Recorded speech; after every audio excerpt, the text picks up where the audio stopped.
Coach, as you guys back in Orlando, what was the focus of practice today? We're getting back to the details, the things that we saw in that Atlanta game that were uncharacteristic of us. Obviously, the one thing we looked at was fouling, the defense being able to contain the basketball, which leads to the next thing, guys getting downhill, attacking the basket, and then you're reaching and fouling, you're out of position. So our ability to focus on those details offensively, continuing to get up and down the floor, but then making the right decision, the quick decision, finding the open man. It's an 82-game season, and there have been lulls in the past that we've talked about, but how worrisome is it that these issues are happening out of the gates like this, if at all? Yeah, I think part of what we're doing, you're always tinkering and trying to find different ways as a new team comes together. Lulls happen, like you just said, they happen throughout a season. Ours just happen to be happening in this moment right now, and as we start to move forward, get it out the way now, so now as we get through the season, we know how things can be corrected, and that's what we're getting to in these moments. Is there a need, or how do you kind of balance introducing kind of the new concepts that you've been introducing while still trying to maintain what's been this team's foundation for the last few years? Well, defense is going to be the foundation, and so that's not introducing anything new. Understanding how we need to run is something that may be a little bit of a different concept, but being more efficient in how we run.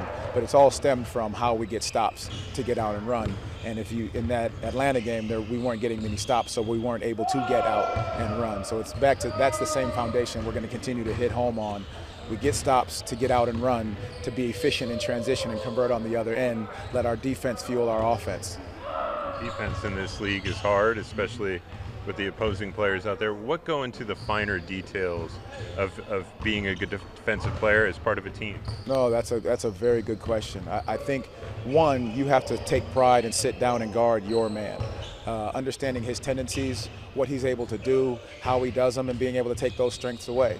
And then as they get to some more of those strengths, is our weak side available? Are they alert? Are we understanding what guys are doing on the backside, and know your personnel on what each person does as you're closing out to them? And then you've got to make sure when that ball goes up, you're hitting guys, finishing possessions off with the rebound so you're able to get onto the other end and convert.